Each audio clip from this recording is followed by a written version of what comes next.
अस्सलाम वालेकुम, मैं हूं शाहजेब खानजादा। 3 दिन बाद IMF की बोर्ड मीटिंग है जिसमें यह फैसला होना है कि पाकिस्तान का IMF प्रोग्राम बहाल होगा या नहीं। मगर खैबर पख्तूनख्वा हुकूमत ने IMF की शर्त पर अमल करने से 3 दिन पहले इनकार कर दिया है और ये वो शर्त है जिस पर दस्तखत खुद खैबर पख्तूनख्वा हुकूमत ने किए थे। और दूसरी तरफ मुल्क के वजीर खजाना मिफ्ता इस्माइल अपनी जमात की तरफ से हमलों की जद में है। कल आबी शेर अली ने प्रेस कॉन्फ्रेंस करके उन पर तनकीद की, आज हनीफ अब्बासी ने प्रेस कॉन्फ्रेंस करके उन पर तनकीद की। कल हमारे प्रोग्राम में सीनियर सहाफ़ी सुहेल वड़ाइट ने नवाज शरीफ से लंदन में अपनी मुलाकात के हवाले से बताया कि नवाज शरीफ मिफ्ता इस्माइल से बिल्कुल खुश नहीं है। वो इसहाक डार को वजीर खजाना बनाना चाहते हैं मगर वो शहबाज शरीफ से भी मुतमईन नहीं है। अब दिलचस्प बात यह है कि प्रोग्राम के बाद नवाज शरीफ ने ट्वीट किया और उसमें अपने छोटे भाई वज़ीर आज़म शहबाज शरीफ के हवाले से खबर को गलत कहा और उन पर एतमाद का इजहार किया, मगर मिफ्ता इस्माइल का दिफा नहीं किया। और फिर आज हनीफ अब्बासी ने भी मिफ्ता इस्माइल पर सख्त तनकीद कर दी। एक तरफ वजीर आजम की शबाना रोज मेहनत है और दूसरी तरफ वजारत खजाना जो है वो इस सारी मेहनत को रायगा करने पे तुली हुई है। वजारत खजाना से कहूंगा कि ये लुट मार बंद करें। खुदा के लिए ये बड़ा आसान तरीका है कि जो पहले से टैक्स देता है उसको टैक्स पे टैक्स लगाई जाए। मिफ्ता साहब कहते हैं जी मैंने सारा शहबाज शरीफ साहब से माना है, वो शहबाज शरीफ बता सकते हैं या मिफ्ता साहब बता सकते हैं, लेकिन ये नहीं हो सकता। जब मेट्रो का फुल इंचार्ज मैं हूँ तो मेट्रो की एक एक पाई का हिसाब हनीफ अब्बासी ने दिया है, फिर कोई और नहीं देगा।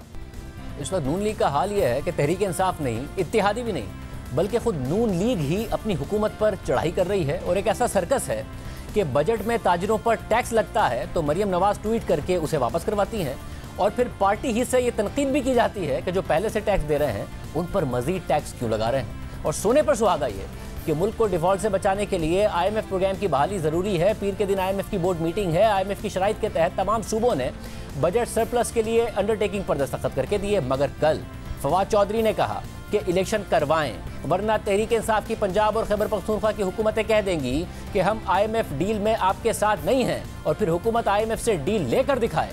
और आज IMF की बोर्ड मीटिंग से सिर्फ 3 दिन पहले खैबर पख्तूनख्वा के वजीर खजाना तैमूर खान झगड़ा ने वफाकी वजीर खजाना मिफ्ता इस्माइल को खत लिख दिया है कि हमने वसीतर कौमी मफाद में IMF प्रोग्राम की बहाली के लिए बजट सरप्लस के जिस मुआहदे पर दस्तखत किए थे वो मौजूदा हालात में नामुमकिन होगा। वजूहात में तैमूर झगड़ा ने 2 माह में वजीर खजाना और सेक्रेटरी खजाना से मुलाकात का वक्त ना मिलना, साबिक फाटा के बजट मसाइल, खैबर पख्तूनख्वा की एनर्जी की मद में अदायगियाँ और गैस की कीमतें और टैक्स मामलात बताए हैं। साथ ही उनके मुताबिक मौजूदा सैलाबों के बाद सूबे के अखराजात में इतना इजाफा हो जाएगा कि वादे के मुताबिक बजट सरप्लस नामुमकिन होगा। अब इस हवाले से खैबर पख्तूनख्वा के वजीर खजाना ने रोजनामा जंग के रेजिडेंट एडिटर अरशद अजीज मलिक को बताया है कि उन्होंने इस खत की कॉपी IMF को भी भिजवा दी है। साथ ही उन्होंने कहा कि पंजाब हुकूमत भी ऐसा ही खत लिखने पर गौर कर रही है। अब IMF बोर्ड मीटिंग से सिर्फ 3 दिन पहले और फवाद चौधरी के इस बयान के 1 दिन बाद खैबर पख्तूनख्वा के वजीर खजाना ने खत लिख दिया। IMF डील है, अभी पंजाब और KP कह दे कि हम इस डील में साथ नहीं हैं आपके, तो मुझे आप बताएं IMF से डील लेके दिखा दें हमें। क्योंकि जो डील है वो बेस इस पे कर रही है कि पंजाब और KP जो है वो इतना पैसा जो है वो वफाक को जी, ये बड़ी इंटरेस्टिंग बात किया। और पंजाब कह सकता है 100% कह सकता और कहेगा और बिल्कुल कहेगा। ये इस तरह नहीं होगा। देखिए आपको इलेक्शन कराने पड़ने हैं। इस खत पर बात करने के लिए हमने तैमूर खान झगड़ा को प्रोग्राम में शिरकत की दावत दी मगर उन्होंने जवाब ही नहीं दिया। हमारे साथ मौजूद हैं वफाकी वजीर खजाना मिफ्ता इस्माइल साहब जो तमाम कंट्रोवर्सी के सेंटर में हैं। मिफ्ता इस्माइल साहब बहुत शुक्रिया हमें शो में ज्वाइन करने के लिए। बहुत सारे मामलों पर आपसे बात करनी है मगर 3 दिन बाद IMF प्रोग्राम की बहाली है। आप हमें बताते रहे कि जी मुल्क को डिफॉल्ट से बचा लिया और ज़ाहिर उसके लिए बड़े मुश्किल फैसले किए, पेट्रोल डीजल की कीमतें हों, बिजली की कीमतें हों, मगर ये जो ख़त लिखा गया है जिसको गालिबन CC भी कर दिया गया IMF को और पंजाब से भी ख़त आ रहा है, कहीं इससे IMF का प्रोग्राम बहाल ना होने के खदशात तो नहीं पैदा हो जाएंगे? शुक्रिया शाहजेब भाई। देखें मेरे ख्याल से जो आपने बात बताई इसका मुझे इल्म नहीं था। जो जंग के आपके ब्यूरो चीफ ने बताई है कि उन्होंने ये IMF को भी कॉपी भेज दी है। मुझे तो ये कॉपी इसमें नहीं लिखा हुआ मेरे ख़त में कि ये IMF को कॉपी भेजी गई है, लेकिन फिर भी मुझे बड़ी हैरत हुई जब हमने उनको दावत दी प्रोग्राम आने की। मैं सिर्फ इतना बता दूं, हमने उन्हें प्रोग्राम में आने की दावत दी, उन्होंने जवाब नहीं दिया। फिर हमने ये सवाल भेजा कि क्या आपने IMF को भी ये कॉपी भेजी, उन्होंने उसका भी जवाब नहीं दिया। मगर अरशद अजीज मलिक साहब कहते हैं कि उन्होंने उनको ये बात कही। नहीं, मुझे लाइक आई सेड मुझे इसका इल्म नहीं था, ना मेरे ख़त में ये कॉपी लिखी हुई है। लेकिन मुझे इस बात की बड़ी हैरत हुई कि जुम्मे के दिन शाम को आप मुझे एक ख़त भेज रहे हैं आखिरी वर्किंग डे पे, जबकि आपको पता है कि मंडे को IMF का बोर्ड हो रहा है और इससे एक दिन पहले फवाद चौधरी साहब बिल्कुल ये थ्रेट करते हैं कि हम जो है वो IMF का प्रोग्राम को नहीं होने देंगे, मुल्क को डिफ़ॉल्ट की तरफ घसीटेंगे। तो ये PTI जो है ये क्या पाकिस्तान दुश्मन है? क्या ये जो एक खातून उस दिन TV पे आई थी और जो बात कर रही थी कि हम पाकिस्तान पूरा जला देंगे अगर इमरान खान को कुछ हो गया, तो क्या इमरान खान की सियासत की पावर के चक्कर में क्या ये पूरे पाकिस्तान को बल्ली चढ़ा देंगे, पूरे पाकिस्तान को कुर्बान कर देंगे? हम यहाँ पर अल्लाह की मेहरबानी से मुस्लिम लीग नून वाले कोशिश करके पाकिस्तान को डिफ़ॉल्ट से हमने बचाया है, मेहनत करके डिफ़ॉल्ट से बचाया है। और आप जानते हैं, आपने खुद इब्तिदाई में कहा कि कितने मुस्लिम लीग के लोग जो है वो मुझ पे तोपे बरसा रहे हैं। कोई बात नहीं, अल्लाह बहुत बड़ा है। अल्लाह जानता है कि मेरी कोशिश जो है इस मुल्क के हक़ में थी और इस मुल्क की खातिर है। लेकिन the fact of the matter is कि अगर PTI इस किस्म की हरकत कर रही है, ऐसे ओछे हथकंडे इस्तेमाल कर रही है कि अपने मुल्क को दाव पे लगा रही है, अपने मुल्क की मईशत को दाव पे लगा रही है, इस वक्त जबकि फ्लड्स के अंदर करोड़ों लोगों के घर डूब गए हैं, उनके मवेशी मर चुके हैं, उनके बच्चे, इंसानी जानों का नुकसान हो चुका है, घर टूट गए, रोड ब्रिजेस टूट गए, रोजगार चले गए, आप इस किस्म की सियासत करते हैं। मतलब कब आप पाकिस्तान का सोचेंगे? क्या इमरान खान को हुकूमत नहीं मिलेगी अगर वफाक में, तो क्या पाकिस्तान नहीं पाकिस्तान को डिफॉल्ट करा देंगे? 2/3 ऑफ पाकिस्तान पे इनकी हुकूमत है, पंजाब में KP के अंदर हम इनसे रिलेशंस रख रहे हैं, हर किस्म के इनको मराद दे रहे हैं, हर किस्म का इनके साथ वो कर रहे हैं। वज़ीर आज़म साहब से आज हमने बात की कि तमाम अकाबरीन पाकिस्तान के तमाम सूबे के लीडरान को आप बुलाएं फ्लड्स के लिए। इतनी बातें हो रही हैं, आप जाके पाकिस्तान को बैंकरप्ट करने की कोशिश कर रहे हैं। आप जुम्मे के दिन शाम को ये लेटर लिख के IMF को भेज रहे हैं। मतलब कभी आदमी सोचता नहीं है, can you not think beyond your self interest? Can you not think beyond your party self interest? मतलब is this what this country has come to mean to you? कि आप मुल्क की पूरी इकोनॉमी को स्टेक पे लगा देंगे क्योंकि इमरान खान को हुकूमत में आना है? क्या पंजाब की हुकूमत काफ़ी नहीं है? KP की हुकूमत काफ़ी नहीं है? क्या ये आप कर रहे हैं पाकिस्तान के साथ, इस मुल्क के साथ? मगर मुझे ये बताइए कि उनके कुछ तहफ़्फ़ुज़ात हैं कि वो 2 महीने से आपसे, आपके सेक्रेटरी से मीटिंग का टाइम मांग रहे हैं क्योंकि एक्सफाटा के जो फाइनेंशियल मसाइल हैं, बजट एलोकेशन के मसाइल हैं, वो डिस्कस करना चाहते हैं, वो नहीं दे रहे। फिर वो माजी के आर्टिकल 158 का मसला, वैकॉक का मसला, फिर जो टैक्स मसाइल हैं कि आपने पेट्रोलियम लेवी कर दी है फेडरल एक्साइज ड्यूटी के जरिए प्रोविंशियल कंसेंट के बगैर, जिसकी वजह से जो प्रोविंशियल ट्रांसफर्स हैं उनका क्वांटम कम हो गया है। जो पख्तूनख्वा एनर्जी डेवलपमेंट ऑर्गेनाइजेशन, उसके मसाइल को 100 अरब रुपए का वो कह रहे हैं कि हमें अनफंडेड लायबिलिटी हमारे लिए क्रिएट हो रही है, जिसकी वजह से हम नहीं दे सकेंगे जो हमने सरप्लस कमिट किया था। देखिए बहुत मसले थे। कुछ दिनों पहले मेरी तैमूर जगड़ा साहब से बात हुई थी। मैंने इनसे कहा था, इनको भी पता थी कि मेरे सेक्रेटरी फाइनेंस जो थे वो कुछ 2 हफ्ते के लिए हज पे गए थे, उसके बाद आए, उनको सीरियस कमर में प्रॉब्लम आ गया। He was bedridden for 2 weeks. मैंने कहा जैसे ही हामिद ठीक हो जाता है, हामिद याकूब शेख हमारे सेक्रेटरी हैं, आप दोनों फाइनेंस सेक्रेटरी को और फेडरल सेक्रेटरी फाइनेंस को और प्रोविंशियल सेक्रेटरी को मिला लेते हैं, वो बात कर लेंगे, वो जो थोड़ा सा एजेंडा आगे बढ़ जाएगा, मैं और आप मिल लेंगे। उसके बाद हामिद की बात हुई है, हामिद शेख साहब की, हमारे फेडरल फाइनेंस सेक्रेटरी की बात हुई जगड़ा साहब से। उन्होंने कहा कि हम मिल लेते हैं। जगड़ा साहब ने कहा मिल लेते हैं। हामिद ने कहा आप फाइनेंस सेक्रेटरी अपने फाइनेंस सेक्रेटरी को कहिए कि मुझे लिख के भेज देंगे क्या एजेंडा है, किस किस मसले पे बात करनी है। वो लेटर कभी भी नहीं आया। और ये जो बात बता रहे हैं ये मुझे पता है, लेकिन मैं आप ये बात कर रहे हैं कि नेशनल फाइनेंस कमीशन का वो बुलाओ, तो ये NFC करना आसान है। वो ये कह रहे हैं कि हाइडल प्रॉफिट गारंटी करो, तो हाइडल प्रॉफिट तो पूरे क्या आखिरी इमरान खान की हुकूमत में मिल गए थे। ये कहते हैं पख्तूनख्वा इलेक्ट्रिक डेवलपमेंट अथॉरिटी या PDO के कुछ वाजिबात हैं, इमरान खान के ज़माने से क्या वो मिल गए थे इनको? वैकॉक के अंदर तो आई थॉट PTI वैकॉक कर रहा था, अब ये वैकॉक की मुखालिफत कर रहे हैं। और फिर ये बात कर रहे हैं TDPs के पैसे, TDPs के 95 अरब रुपए अप्रूव हुए थे, हम 103 अरब रुपए दे चुके हैं 95 के सामने, और कितने पैसे चाहिए? ये बात कर रहे हैं कि KP हुकूमत को हमको पैसे आपने कम दिए, ज़्यादा पैसे दें वो अपने ट्राइबल एरियाज़ के लिए, फॉर्मर ट्राइबल एरियाज़ के लिए। बिल्कुल, वो हमारे भाई हैं, हमारी सार आंखों पे। हमने इनसे गुजारिश करी है कि हमको लिख के दे दो कि आपके कितना खर्चा हो रहा है। क्या 21 अरब रुपए आपके पास एक्सेस नहीं बचे हुए थे पिछले बजट के अंदर से? क्या हमने हर इदारे के बजट के अंदर कटौती नहीं लगाई है? आपके बजट में बिल्कुल हमने लास्ट टाइम जितना करा है, आपको अगर कम लग रहे हैं तो आप हमको लिख के दे दीजिए कि ये यहाँ खर्चे हुए हैं, ये कम है।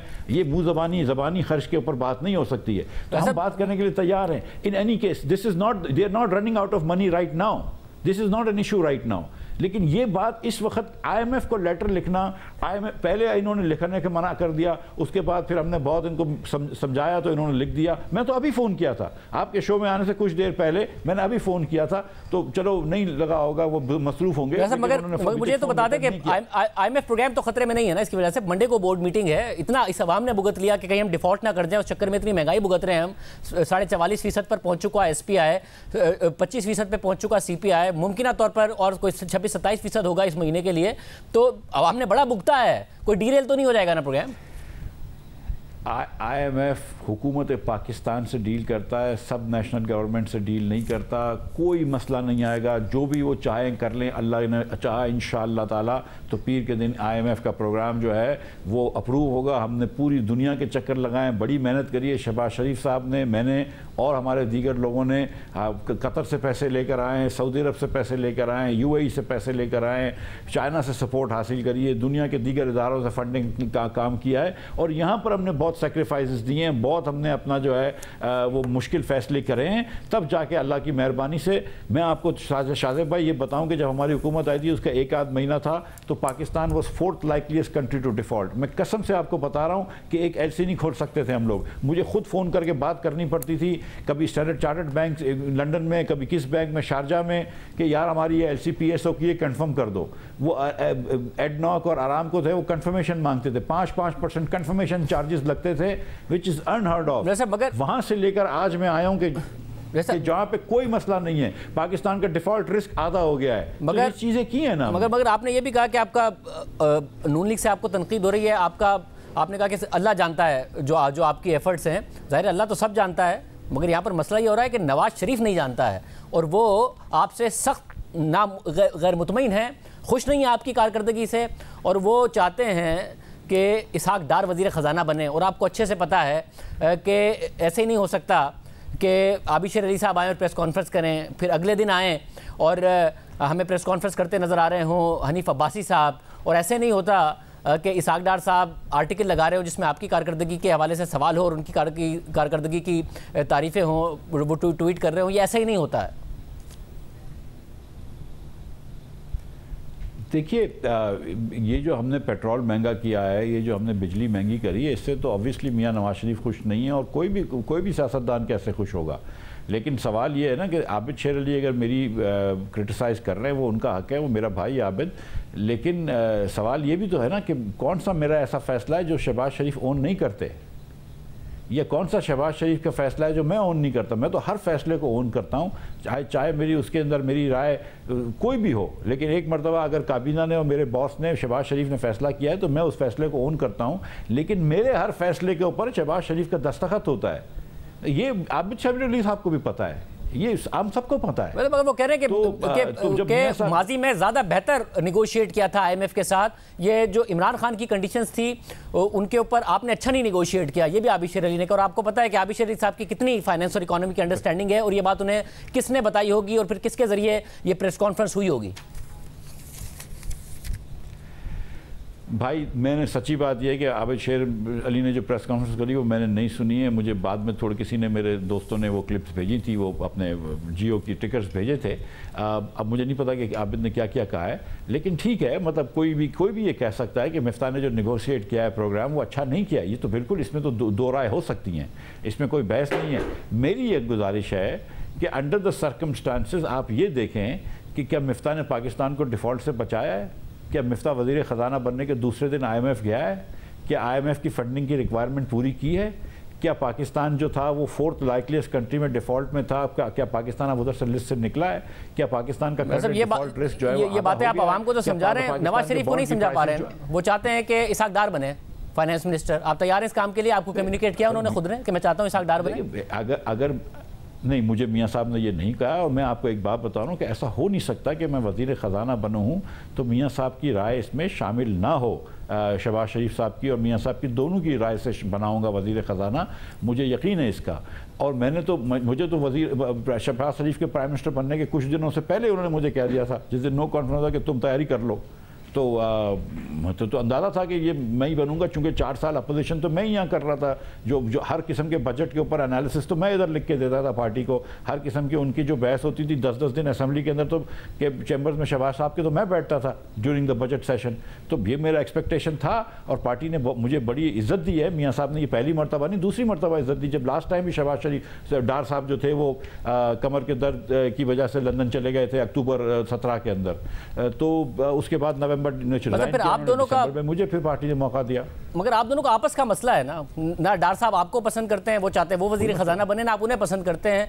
मगर सफर इस वक्त जो आपकी पार्टी के अंदर का डिवाइड है उसकी वजह से इकोनॉमिक अनसर्टेनिटी हो रही है। चाहे मरियम नवाज साहिबा ट्वीट करें, आप मार्केट में जाके, ज़ाहिर आप तो मार्केट से कनेक्टेड होते हैं बतौर वजीर खजाना, पूछ लें कितनी अनसर्टेनिटी आई है, उसके बाद मार्केट में जाके आपको अंदाजा हो जाएगा।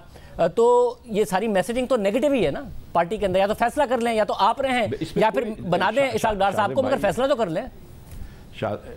शादिब भाई, इसमें तो कोई बात नहीं है ना कि ज़ाहिर है कि नेगेटिव बात है। और बिल्कुल ये बात दुरुस्त है कि मेरी और डार साहब की जो गवर्निंग फ़िलासफ़ी है, मईशत की फ़िलासफ़ी डिफरेंट है, इसमें कोई दो राय नहीं है। इसमें अब ढकी छुपी बात नहीं है। डार साहब ने इतनी मरतबा ये बातें की और इतने मेरे ख़िलाफ़ ट्वीट कर लिए हैं, जो इदारे जो छपते हैं दूसरी जगह, ये जो है मुस्लिम लीग के ग्रुप्स में भेजते हैं, अब ये बात छुपी नहीं रही है। लेकिन किसी ने आज मुझसे पूछा कि डार साहब के ऊपर केसेस हैं, मैंने कहा एकदम झूठे केसेस हैं, इसमें कोई बहस नहीं है। तो हम एक पार्टी के अंदर एक दूसरे का रिस्पेक्ट करते हैं, लेकिन ऑब्वियसली लोगों की राय मुख्तलिफ हो सकती है। आप पार्टी के अंदर हैं और आपने आज, मैंने वो प्रेस कॉन्फ्रेंस देखी, आपने दिफा भी किया, मगर मामला सिर्फ राय के अलग होने का नहीं है, एक दूसरे की रिस्पेक्ट का मामला भी मुझे लगता है इस पर भी सवाल हो सकता है। देखें आप दोनों की एक दूसरे के बारे में राय क्या है, देखिए ना। मैं 4 दफ़ा पाकिस्तान में फाइनेंस मिनिस्टर रह चुका हूँ, मैं कॉमर्स मिनिस्टर रह चुका हूँ, मैं इंडस्ट्री मिनिस्टर रह चुका हूँ। तो ये कौन सी कहाँ से आगे ऑल ऑफ ए सडन? ये कुछ हल्के हैं जो कि इनसिक्योर फील कर रहे हैं। वो उनकी जो इनसिक्योरिटी है वो, उसका तो मेरे पास कोई इलाज नहीं है। अब मैंने उनसे पूछ के तो फैसला नहीं करना ना, ये मियाँ नवाज शरीफ का फैसला है, वजीर आजम मियाँ शहबाज शरीफ के नॉलेज में ये फैसला है, उनकी कॉन्सेप्ट से ये फैसला है मेरे वापसी का। जो ज़्यादातर साथी हैं वो तो बहुत सपोर्ट करते हैं, लेकिन कुछ साथी जो है वो सचमुच तशवीश है उनके पास, और कुछ जेलसी में भी करते होंगे ज़ाहिर है। ये छोटे छोटे टुकड़े मेरे ख़िलाफ़ जो है वो फॉरवर्ड करते हैं, दीगर चीज़ें करते हैं। फिल्म स्टार फवाद खान तो नहीं होंगे इसहाक डार से इनसिक्योर, ना ही आपसे जेलसी, आप दोनों का आपस का ही मसला है इनसिक्योरिटी का और जेलस होने का। सही, मेरी बात सुन है। मैं आपको फिर ये कहता हूँ, मैं पता नहीं कितनी मरतबा ये कह चुका हूँ कि मुझे तो एक व्हाट्सएप चाहिए शहबाज शरीफ साहब का, मियाँ साहब का, या उनके शहबाज साहब के प्रिंसिपल सेक्रेटरी डॉक्टर तौकीर का कि मिफ्ता इस्तीफ़ा दे दो, मैं इस्तीफ़ा दे दूँगा।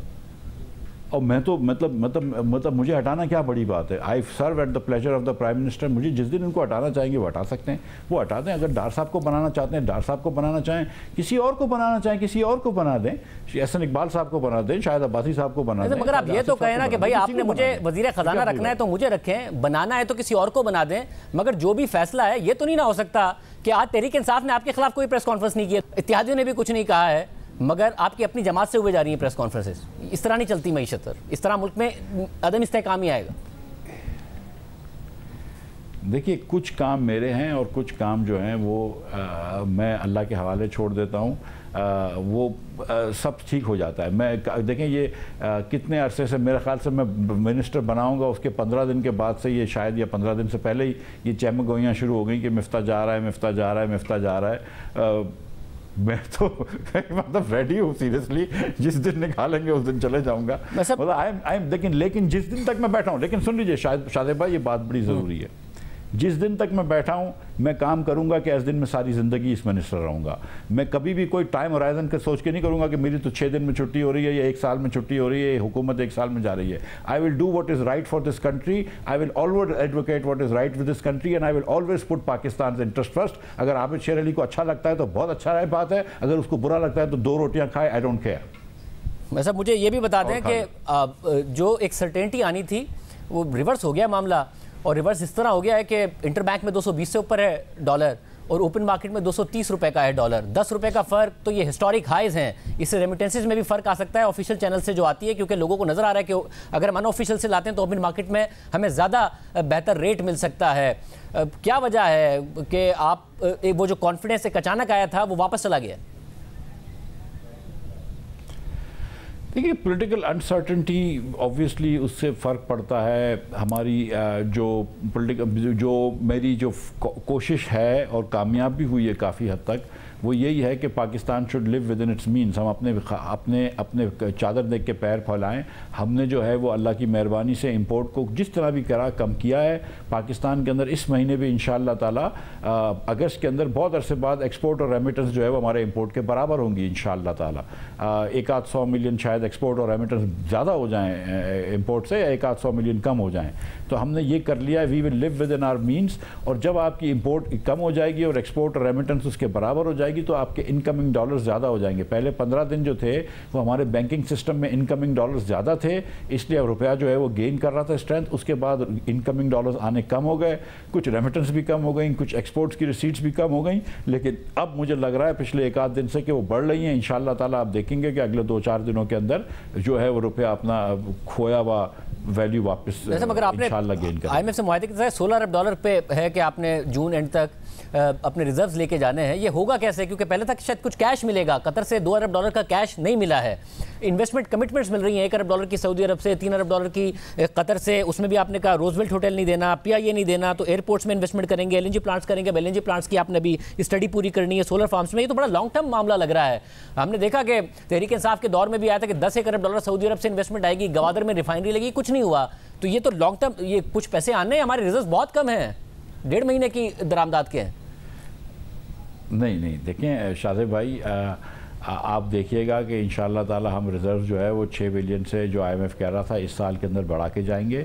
जो कतर के 3 बिलियन का इन्वेस्टमेंट है वो जो है वो हमारा फंडिंग गैप को पूरा कर देता है। उस कतर के जो 3 बिलियन का इन्वेस्टमेंट है उसमें वो पाकिस्तान के अंदर एसेट्स ख़रीदने के लिए तैयार हैं, पाकिस्तान के एसेट्स ख़रीदने के ख्वाहिशमंद हैं, इंक्लूडिंग दो LNG plants and some other assets, जिससे पाकिस्तान के रिजर्व बढ़ेंगे। इसी तरह UAE ने कहा है कि वो पाकिस्तान के शेयर्स वगैरह के अंदर इन्वेस्टमेंट करेंगे, इससे भी हमारे रिजर्व बढ़ेंगे। तो वो बेहतर है एक्चुअली कर्ज देने से, कि उसमें सूद भी नहीं देना पड़ेगा और उनका इन्वेस्टमेंट कितने अरसे में हो जाएगा, हमारी मार्केट भी इससे बढ़ेंगी। मतलब ये होगा क्योंकि इसके लिए बहुत ब्यूरोक्रेटिक प्रॉब्लम्स होते हैं, चीज़ें ठीक करनी होती हैं।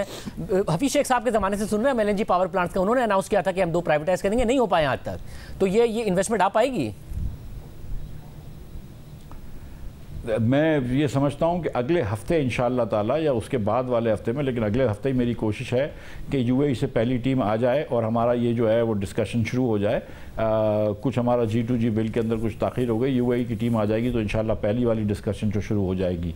आज सुबह मेरी वज़ीर आज़म पाकिस्तान से बात हुई थी ये LNG के प्लांट्स के लिए कोई इंटरनेशनल एडवाइज़र रखने का, और हमने कोई तरीका निकाला है कि जल्दी से उसको रख लें ताकि इंटरनेशनल एडवाइज़र हमको एडवाइस कर सके प्राइस वगैरह के ऊपर। तो इंशाअल्लाह ताला वो भी काम हो जाएगा। तो बहुत सारी ऐसी चीज़ें हैं जो हम इंशाअल्लाह ताला जिसकी तरफ हम जा रहे हैं, कोशिश कर रहे हैं, और अल्लाह ने चाहा तो ये सब चीज़ें हम लेकर आएंगे। मैं तो बड़ा कॉन्फिडेंट हूँ कि हम ये कर लेंगे, इस साल के अंदर आराम से कर लेंगे। जब आप इस साल में कर लेंगे तो एक और जो कंसर्न है वो ये कि ज़ाहिर PDL तो आपने 50 रुपये करना है जनवरी तक पेट्रोल पर, अप्रैल तक डीजल पर, और 10 रुपये अभी भी बढ़ जाएगा 1 सितंबर को। मगर के 10.5% का सेल्स टैक्स भी IMF के मुआहदे के तहत लगाना पड़ेगा। अगर पहली छमाही में आप टैक्स अदाफ ना पूरे कर पाए, फिर वो एग्रीकल्चर की चीज़ के इनपुट पर भी लगाना पड़ेगा। तो ये खतरा है फिर कि कोई 290 फी लीटर पेट्रोल होने वाला है पाकिस्तान में आने वाले महीनों में? नहीं, ऐसा कोई ख़तरा नहीं है। मतलब मेरा नहीं ख्याल है। देखें, अभी तक जो अल्लाह ताला की मेहरबानी से जो हम एक्सपेक्ट कर रहे थे, जब से शहबाज शरीफ की हुकूमत आई है, हमने रेवेन्यू ज़्यादा जमा किया है। मई जून के महीने में भी हमने रेवेन्यू ज़्यादा जमा किया है, जून में तो बहुत ज़्यादा रेवेन्यू जमा किया है। फिर जुलाई के महीना, जो कि अमूमन FBR रिकॉर्ड नहीं आती, टारगेट पूरे नहीं करती, हमने जुलाई के महीने भी टारगेट एक्सीड किया है। और आज भी मैंने चेयरमैन साहब को कहा है 483 अरब रुपये का टारगेट है कि 500 अरब रुपये करके दिखाइए। 500 शायद नहीं हो क्योंकि हमने काफ़ी इंपोर्ट पे पाबंदी भी रखी है, लेकिन इंशाल्लाह ताला 490-495 अरब रुपया इस महीने भी जमा कर लेंगे। तो हम कोशिश कर रहे हैं कि हर महीने अपने टारगेट करें, और जहाँ पे अगर हम कहीं खर्चा भी ज़्यादा कर रहे हैं तो हम इसको भी हम केयरफुली देख रहे हैं। और इंशाल्लाह ताला आप देखेंगे कि हमारे जो डेफिसिट के टारगेट हैं और ख़र्चों के टारगेट हैं, हम वो मीट करेंगे इंशाल्लाह ताला। और इस बार पाकिस्तान जो है वो IMF को जो अपने किए गए वादों पर कोशिश करेगा पूरा उतरने की। मतलब महंगाई 44.45% सेंसिटिव प्राइस इंडिकेटर है इसेंशियल आइटम्स की जो इन्फ्लेशन है। 24.9% जुलाई की थी, अब 26-27% एक्सपेक्टेड है कि गालिबन अगस्त की इन्फ्लेशन होगी। फिर फ्लड्स आ गए हैं जिसकी वजह से फसलें तबाह हो गई हैं, जिसकी वजह से एक अलग खतरा है कि इन्फ्लेशन का फैक्टर अलग होगा और शायद हमें कॉटन भी इंपोर्ट करनी पड़े, और अगर वक्त पर और सही तरीके से गंदम नहीं बोई जाती है तो वो भी इंपोर्ट करनी पड़े। तो ये कितना मुआशी बहरान आने वाला है, इन्फ्लेशन को आप कैसे कंट्रोल करेंगे और करंट अकाउंट डेफिसिट के खतरात कितने पैदा हो रहे हैं?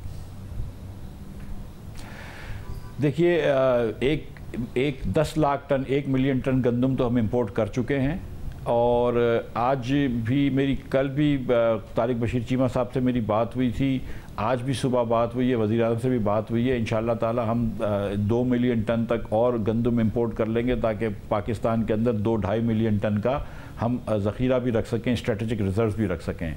लेकिन ये बात आपकी दुरुस्त है कि ये बड़ा तशवीशकुन बात है कि सिंध के अंदर, जहाँ पे अक्टूबर के अंदर वीट की प्लांटिंग शुरू हो जाती है, वहाँ पर अगर ज़मीन गीली हुई या पानी पूरी तरीके से उसकी निकासी ना हो सकी तो हमारे किसान भाइयों को मुश्किल हो जाएगी। साथ साथ ये बात भी दुरुस्त है कि इस वक्त अजनास के ऊपर जहाँ पे ज़ख़ीरा हुआ था वहाँ पे पानी वानी आ गया है, तो वो भी कमी हो गई है। तो ये मुश्किल तो हो गई है। ये फ्लड्स जो हैं, ये ह्यूमन ट्रेजिडी तो बहुत बड़ी है, अनस्पीकेबली लार्ज ह्यूमन ट्रेजिडी है। मुझे वज़ीर आज़म साहब से अभी बात हो रही थी तो वो कह रहे थे कि वो जब सुबह सखर गए थे तो बोल रहे थे कि पूरा सखर के पास लैंडिंग करते हुए ऐसा लग रहा था कि पूरा सिंध दरियाए सिंध हो गया है, पूरी जगहों पे पानी है और बहुत ज़्यादा डेवस्टेशन है। मैंने सुबह वज़ीर आज़म ने जो है वो एम्बेसडर्स को ये मीटिंग सुबह की है, कल शाम को उन्होंने डोनर से मीटिंग करी है। इंशाल्लाह कल या परसों हम एक फ्लैश अपील भी करेंगे। ऑलरेडी हमको वर्ल्ड बैंक ने $350 मिलियन का वादा कर दिया है, ADB ने $25 मिलियन की बात की है, दीगर ममालिक भी इंशाल्लाह ताला इसमें देंगे। हमने 28 अरब रुपया दे दिया है फाइनेंस डिवीज़न ने बिस्प को, जिसके तहत हर फैमिली को 25,000 रुपया दे रहे हैं हम लोग, ताकि कम से कम वो दाल दलिया अपना डाल सकें, राशन ले सकें, टेंट वगैरह ले सकें। इसके साथ साथ हमने 5 अरब रुपया दे चुके हैं NDMA को। वज़ीर आज़म साहब ने आज NDMA के साथ कुछ और भी ऐलान करें सिंध के अंदर के 15 अरब रुपए और भी सिंध के लोगों को, बहुत ज़्यादा डेवस्टेशन जहाँ पे हुई है वहाँ पे देंगे। साउथ पंजाब में डेवस्टेशन हुई है, टांक में, साउथ KP में बहुत डेवस्टेशन हुई है, और बलूचिस्तान तो पूरी डेवस्टेशन हुई है। ये और गरीब तरीन लोगों के ऊपर ये ट्रेजिडी आई है। अल्लाह ताला ने हमको बड़ी आजमाइश पे डाला हुआ है। मैं चाहूँगा, मैं अपने भाइयों से, बहनों से अपील करता हूँ कि वज़ीर आज़म पाकिस्तान का रिलीफ फ़ंड है, prime ministers relief fund for flood affectees, उसमें दिल खोल के अतिया दें, ये बहुत ज़रूरी है। और जो चाहता है वो निजी तौर पर काम करे, मुखैर लोग निजी तौर पर काम करें। ये हुकूमत अकेली डील नहीं कर सकती, लेकिन इसमें ये बहुत अनस्पीकेबल ट्रेजिडी है। और जो आपने बात की, देखें प्याज शायद 300 रुपये किलो हो गई है, क्योंकि अब ये रोड्स टूट गए। इस वक्त सक्कर से कराची जाना तकरीबन नामुमकिन हो गया है सीधे रास्ते से, तो प्याज की फसल भी ख़राब हो रही है, ट्रांसपोर्ट का बहुत मसला हो गया है। तो इस वक्त तो फूड इन्फ्लेशन बहुत हो गया है। जो पाकिस्तान में जो non food non energy import है, जो इन्फ्लेशन है, जिसको कोर इन्फ्लेशन कहते हैं, वो 12 या 13% है। वो अभी भी रिलेटिवली ओके है, लेकिन जो ओवरऑल CPI है वो 24% था लास्ट महीने, तो वो बहुत ज़्यादा है। जाहिर है कि मेरी कोशिश है कि इसको मैं कम कर सकूं, लेकिन ये फ्लड्स ने और मानसून ने से ये मामला बड़ा ज़रूर है, मगर ऐसा नहीं है कि फूड इन्फ्लेशन उससे पहले कंट्रोल में थी। ये जो कोर इन्फ्लेशन आप कह रहे हैं, नॉन फूड नॉन एनर्जी, ये डबल डिजिट में आहिस्ता आहिस्ता गई है, 13% पर आ गई है, शायद इस दफ़ा और ज़्यादा हो। मगर हमें नज़र आ रहा था कि 21% पर आपकी जून की महंगाई थी, फिर 24.9% जुलाई की थी। ये मानसून से पहले के मामलात हैं, तो ये महंगाई आपकी बढ़ रही थी, कंट्रोल नहीं आ रही थी। नहीं, महंगाई तो बढ़ रही थी शाहज़ेब भाई। आप खुद देखें ना कि आज मैं अभी पढ़ रहा था कि मेरे ख्याल से जर्मनी के अंदर 1000 या फ्रांस में शायद 1000 यूरो पर मेगावाट की बिजली की प्राइस हो गई, यानी कि 1 यूरो पर किलोवाट आवर, 240 रुपये पर किलोवाट का या 250 रुपये पर किलोवाट जो है की यूनिट है बिजली का। आप देखें कि हमने पेट्रोल महंगा किया, क्यों हमको करना पड़ा। उससे पहले 760 अरब रुपए का हुकूमत नुकसान कर चुकी थी, हुकूमत दिवालिया हो जाती है अगर नहीं करते तो। हमने गैस महंगी करी, हमने दीगर चीज़ें महंगी करी। जब हमने इतनी महंगी करी तो चीज़ें, तो महंगाई तो आएगी, इसमें क्या कोई दो राय नहीं है। लेकिन साथ साथ हमने इंटरेस्ट रेट बढ़ाएं ताकि मनी सप्लाई कम हो, हमने इंपोर्ट्स को रोका है, हमने थोड़ी सी कोशिश करी है कि आउटपुट को रोकें या डिमांड को रोकें, तो पाकिस्तान को स्टेबल करना है। आज मैं फिर एग्जांपल देता हूं कि लोग बड़ी तनकीद करते हैं, और ठीक है तनकीद कर लें, कोई बात नहीं, लेकिन ये भी सोचें कि हमने किस चीज़ से बचाया है। हमने डिफ़ॉल्ट से बचाया है। अल्लाह माफ़ करे अगर पाकिस्तान डिफ़ॉल्ट होता तो फिर क्या होता। आपको एक बाहर से आप एक दवाई नहीं खरीद सकते थे, एक आप पेट्रोल नहीं खरीद सकते थे 1 लीटर। आप देखें कि 4 महीने हम लोग रहे हैं। बहुत शुक्रिया वज़ीर ख़ज़ाना मिर्ज़ा इस्माइल साहब की गुफ्तगू आपने सुनी। प्रोग्राम में बड़े शामिल करते हैं, मज़ीद खबर पर बात करेंगे।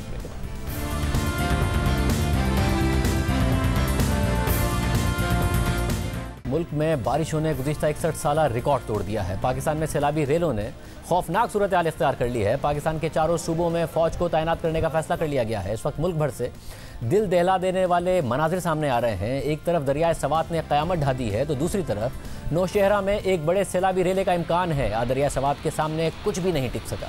स्कूल, पुल, होटल्स, इमारतें सब बहा कर ले गया। सवात के इलाकों में इमारतें रेत की दीवार की तरह गिर गई। गाड़ियां पानी में तैरती नजर आईं। कालाम में एक होटल चंद सेकंड्स के अंदर पानी की नज़र हो गया।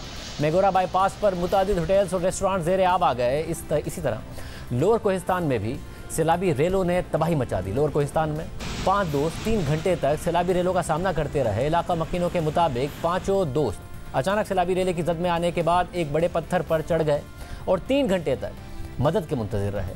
मकामी अफराद ने रस्सियों के ज़रिए उन्हें निकालने की कोशिश की, मगर वो तेज़ मौजों की नज़र हो गए। इतलात के मुताबिक सिर्फ एक नौजवान को बाहर निकाल लिया गया, जबकि अभी तक सिर्फ एक ही लाश मिल सकी है। इसी तरह डेरा इस्माइल खान, जहां का आज साबिक वज़ीर आज़म इमरान खान ने दौरा भी किया, वहां एयरपोर्ट पानी में डूब गया है। फ्लाइट ऑपरेशंस मुअत्तल कर दिए गए हैं। एयरपोर्ट का रनवे दरिया का मंजर पेश करने लगा है। ASF कैंप भी पानी से भर गया। खैबर पख्तूनख्वा में मज़ीद बारिशों से तबाही की पेशगोई की गई है। इस वक्त मुख्तलिफ इलाकों की क्या सूरत हाल है, देखिए।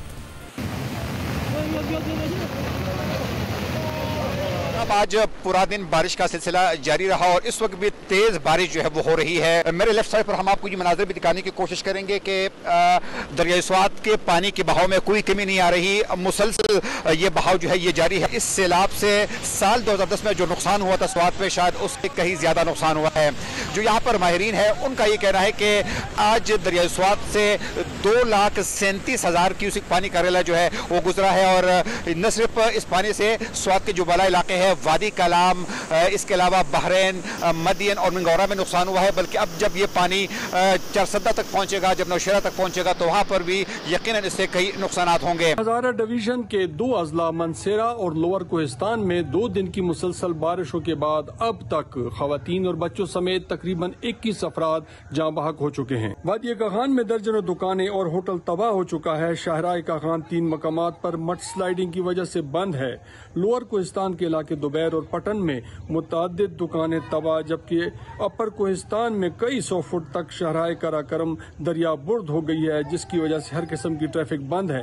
दासू डैम के रिहायशी कैंप तबाह और दासू डैम की तामीर का काम रोक दिया गया है, जबकि दुबैर पावर हाउस भी खतरे में है। अब इसके बावजूद इंतजामिया का कहना है कि अभी भी हजारा के पहाड़ों और दरों में आबाद लोगों की हमें कोई खबर नहीं है।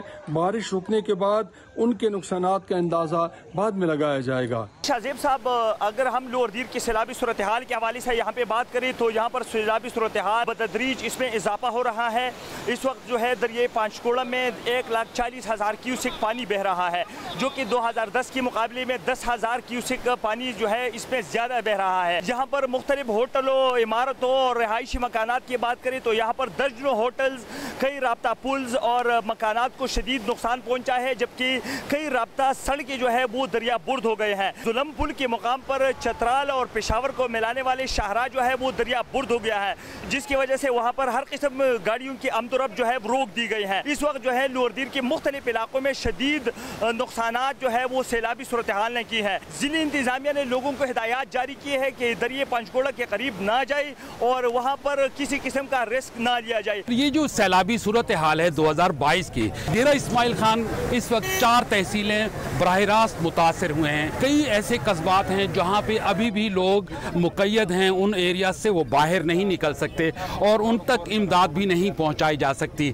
डेरा इस्माइल खान के जो तहसील परोवा है, तहसील तराबन, कुलाची और DI खान तहसील के भी कई हिस्से ऐसे हैं जहाँ पे पानी टांक, रोब और जनूबी वजीरिस्तान से जो रेले आए थे उनसे बराह रास्त ये इलाके मुतासर हुए हैं। इसी तरह सिंध का बेशतर इलाका डूबा हुआ है, तेजी से बीमारियां जन्म ले रही हैं, मजीद सैलाबों के अलर्ट जारी कर दिए गए हैं। सिंध के मुख्तलिफ इलाकों की सूरत हाल देखिए। जिला मटियारी और जिला सांगड़ की सूरत हाल इंतहाई ख़राब है, सैलाबी सूरत हाल पैदा हो गई है। जिला सांगड़ में आज सेम नाला जो है वो ओवरफ्लो हो गया, जिसकी वजह से 200 से ज़ायद घर जो है वो डूब गए हैं और सैकड़ों घरों में इस वक्त पानी जमा हो गया है। यही सूरत हाल न्यू सईदाबाद की भी है। न्यू सईदाबाद के 200 से ज़ायद जो गांव हैं मुकम्मल तौर पर ज़ेरे आब आ गए हैं। हज़ारों घरों में पानी है, ज़मीनी राब्ता मुनक़ता हो गया है। लोग कश्तियों में अपनी मदद आप मुंतकिल हो रहे हैं, अपना मवेशी निकाल रहे हैं और अपने बच्चों को महफूज गाहों पर निकाल रहे हैं। लोग जो महफूज गाहों पर पहुँच गए हैं, झोपड़ियों पर पहुँच गए हैं, उनका वहाँ पर पुरसान हाल नहीं है। ना उनको राशन मिल रहा है, ना ही उनको खेमे मिल रहे हैं। वो अपनी मदद आप खेमे शापर से बना कर यहाँ पर बैठे हुए हैं। एक तरफ जिला सांगड़ और मटियारी की सूरत हाल इंतहाई ख़राब है, लोग डूबे हुए हैं, तो दूसरी तरफ जो बासर आबादगार हैं वो अपनी ज़मीनों का पानी निकाल कर इन सैलाबी रेलों के पानी में डाल रहे हैं, जिसकी वजह से मजीद पानी के भाव में इजाफा हो रहा है। जो टंडो आदम शहर है वो ज़ेरे आब आने का खतरा है। मैं इस वक्त शिकारपुर रोड पर एक रिलीफ सेंटर के बाहर मौजूद हूँ, जहाँ पे आने वाले मुतासिरीन एहतजाज कर रहे हैं, जिनका कहना है वो गुज़िश्ता एक हफ्ते से यहाँ पे मौजूद हैं, लेकिन उन्हें यहाँ पे सहूलियात फराहम नहीं की जा रही हैं खाने पीने के हवाले से। बरसात में हम ऐसे हो गए रोने जैसे। अभी हमारे घर पे चल के देखो कि हमारे हालात कैसे हैं, रहने के, खाने के, पीने के। हम बोल भी नहीं सकते मुंह से कि हम बोले क्या। खाना मिले, हमारे को राशन मिले, हमारे को कैट मिले, पानी में बैठे और बूढ़े हो रहे हैं, छोटे छोटे बच्चे हमारे। हम लोग भूखे मर रहे, रोड पे हम पड़े हैं, हम बारिश में हम बुड़ गए, हमारे बच्चे बीमार हो गए, तंबू नहीं है, धूप में हम जल रहे हैं। मैं इस वक्त जिला दादू की तहसील खैरपुर नाथन शाह में मौजूद हूँ।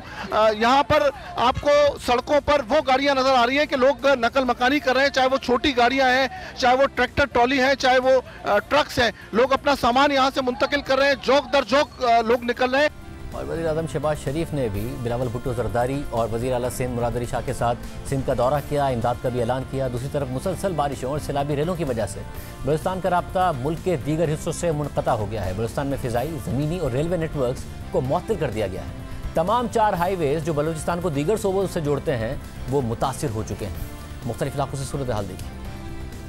शाहजेब ये बताते हुए दिल खून के आंसू रोता है कि बलूचिस्तान के वाहिद ज़रे इलाकों नसीराबाद, जाफराबाद और सोबतपुर को आज खतरनाक तीसरे सैलाब का सामना है। लाखों एकड़ रकबे पर पानी ही पानी है और क्या देहात अब इससे शहरी इलाके भी महसूस नहीं रह सके हैं। इन मुतासरीन इस तरह ज़िंदगी गुजार रहे हैं कि इनके दोनों जानिब पानी ही पानी है और अपने चारपाइयों को इस तरह खेमा बनाकर अपनी कसम पुरसी की ज़िंदगी गुजार रहे हैं। सारे मकान हमारे तुम इधर से नीचे देखो सारे टूटे पड़े, बच्चे के लिए कुछ इतना भी नहीं है, कुछ को खाएं भी सही। मेहरबानी तकलीफ है, असा के तंबू मिले, कोई से राशन मिले, असा मजबूर हूँ। बर में पे आऊँ, इतने रोड में बुखर में माल सादर मरी हर शे अजाब में पे आऊँ। पिछले 3 दिन से मुसलसल मूसलाधार बारिश का सिलसिला बलूचिस्तान के शुमाल मशरकी इलाकों में जारी रहा। 24 घंटे तक बेशतर अजला में जारी रहा, जिससे इस वक्त तक बेशतर अजला में सैलाबी सूरत हाल है।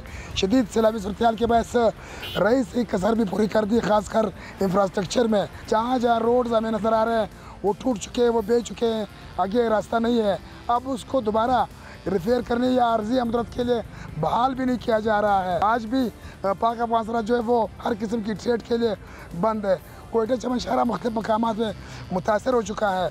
इसी तरह जो इंटरलिंक्स रोड है वो सब के सब मुतासर है।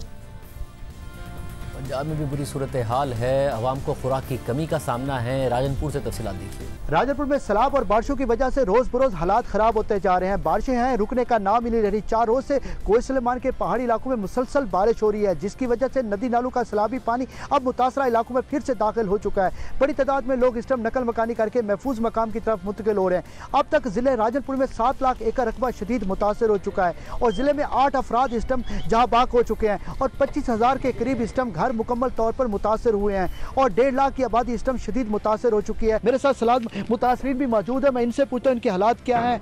जी बताएं कि क्या हालात हैं अभी? हालात बहुत बुरे हैं, ना टेंट है, लेकिन ऊपर अपने खरीद के पहने हुए हैं, लेकिन हुकूमत की तरफ से टेंट कुछ भी नहीं है। लेकिन कुछ लोग आते हैं कारों में, वो कुछ चावल कुछ दे के जाके, हुकूमत की तरफ से हमें कुछ नहीं दिया गया। बहुत बुरी सूरत हाल है, अवाम इमदाद के मुंतज़िर हैं, हुकूमत भी इमदाद करे, जो साहिब हैसियत लोग हैं वो भी इमदाद करें। प्रोग्राम में ब्रेक शामिल करते हैं।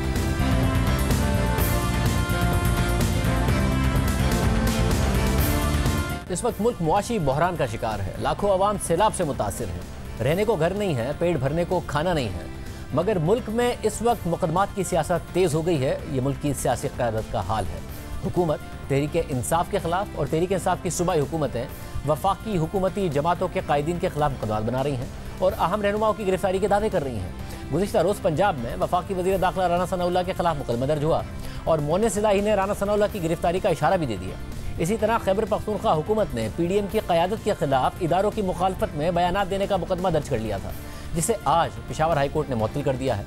खैबर पख्तूनख्वा हुकूमत ने सूबाई काबीना की मंजूरी के बाद माजी में इदारों के खिलाफ बयानात देने पर वफाकी हुकूमत के कायदीन के खिलाफ additional assistant commissioner DI Khan को मुकदमे के लिए इख्तियारात दिए थे, जिसके बाद उन्होंने नवाज शरीफ, आसिफ अली जरदारी और मौलाना फजलुर रहमान के खिलाफ मुकदमा दर्ज कराए थे। Additional assistant commissioner DI Khan ने वज़ीर दाखिला राना सनाउल्लाह और कैप्टन सफदर के खिलाफ भी मुकदमा दर्ज किया था। आज पेशावर हाई कोर्ट के जस्टिस वक़ार अहमद और जस्टिस शाहिद खान ने सूबाई हुकूमत की जानिब से हुकूमत की क़यादत के खिलाफ मुकदमा दर्ज करने से मुताल्लिक़ केस की समाअत की। दरख्वास्त गुज़ार का कहना था कि सियासी मकासद के लिए CRPC के सेक्शन 196 का गलत इस्तेमाल किया गया। सेक्शन 196 किसी अफसर को FIR दर्ज करने का इख्तियार नहीं देता। अदालत ने खैबर पख्तूनख्वा हुकूमत का एलामिया मुअत्तल करके सूबाई हुकूमत को नोटिस जारी कर दिया है। दूसरी तरफ इमरान खान के बयान पर वफाकी हुकूमत ने उनके खिलाफ दहशतगर्दी का मुकदमा दायर किया हुआ है, जिसमें वो जमानत पर हैं। कानूनी माहिरीन दहशतगर्दी का मुकदमा बनाने पर हुकूमत पर तनकीद कर रहे हैं, मगर तौहीन अदालत के केस में इमरान खान पर तनकीद कर रहे हैं और उन्हें खतरे में देख रहे हैं। और आज इस्लामाबाद हाई कोर्ट के हुक्म पर इमरान खान को तौहीन अदालत का शो कॉज नोटिस इरसाल भी कर दिया गया है। जियो न्यूज़ के नुमाइंदे उवैस यूसुफज़ई की खबर के मुताबिक इस्लामाबाद हाई कोर्ट ने खातून जज को धमकाने पर तौहीन अदालत के केस में इमरान खान को शो कॉज नोटिस जारी किया था। इस्लामाबाद हाई कोर्ट के रजिस्ट्रार ऑफिस से show cause notice Imran Khan की रिहाइशगाह पर भिजवाया गया है। शो कॉज नोटिस में कहा गया है कि इमरान खान ने खातून जज के बारे में तौहीन और धमकी आमेज तकरीर की। उन्होंने तकरीर उस वक्त की जब केस इस्लामाबाद हाई कोर्ट में ज़ेर समाअत था। नोटिस में मजीद कहा गया है कि इमरान खान ने तौहीन और धमकी आमेज तकरीर मनपसंद फैसला लेने के लिए की। उन्होंने तकरीर के जरिए इंसाफ की राह में रुकावट डालने की कोशिश की। इमरान खान 31 अगस्त को पेश होकर बताएं कि क्यों ना उनके खिलाफ तौहीन अदालत की कार्रवाई की जाए। इन्हीं हालात में तहरीक इंसाफ अदलिया के खिलाफ बयानियां बना रही है, अदालतों पर मुसलसल दबाव बढ़ा रही है। इमरान खान मुसलसल खातून एडिशनल सेशन जज को टारगेट कर रहे हैं, जबकि पार्टी के तर्जुमान फवाद चौधरी इस्लामाबाद हाई कोर्ट पर तनकीद कर रहे हैं और अब वफाकी हुकूमत की क़यादत के खिलाफ मुकदमा दर्ज करने से रोकने पर पेशावर हाई कोर्ट पर भी तनकीद कर रहे हैं। इसके अलावा आज शहबाज गिल की जमानत बाद गिरफ्तारी की दरख्वास्त पर डिस्ट्रिक्ट एंड सेशन जज की अदालत में समाअत हुई।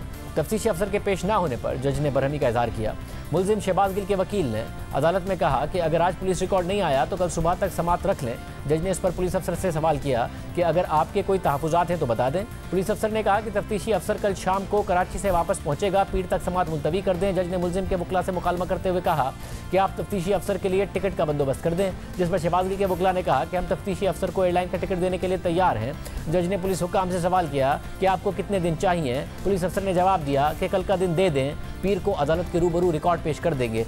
दूसरे मुलजिम की गिरफ्तारी करनी है। तफ्तीशी अफसर रिकॉर्ड कराची साथ लेकर गया है। इस पर जज ने हुक्म दिया कि 10 बजे तक का वक्त देता हूँ, रिकॉर्ड या तफ्तीशी अफसर पेश हो। पुलिस अफसर ने अदालत को बताया कि तफ्तीशी अफसर कराची से इतनी जल्दी नहीं आ सकते। जज ने इस पर इजहार बरहमी करते हुए कहा कि मैंने तो नहीं कहा था कि तफ्तीशी अफसर कराची जाए, उन्हें फ़ोन करके बुलाएं, नहीं आते तो SHO को बुलाएं, अगर रिकॉर्ड नहीं आता तो SSP और IG इस्लामाबाद को बुलाएंगे। कल रिकॉर्ड पेश ना किया तो आपके अफसरान के लिए मसला बन जाएगा। इसके बाद अदालत ने इस्लामाबाद पुलिस को कल तक रिकॉर्ड पेश करने का हुक्म दे दिया और शहबाज गिल की जमानत से मुतालिक दरख्वास्त पर समाअत कल तक मुलतवी कर दी। इजाज़त दीजिए, अल्लाह हाफ़िज़।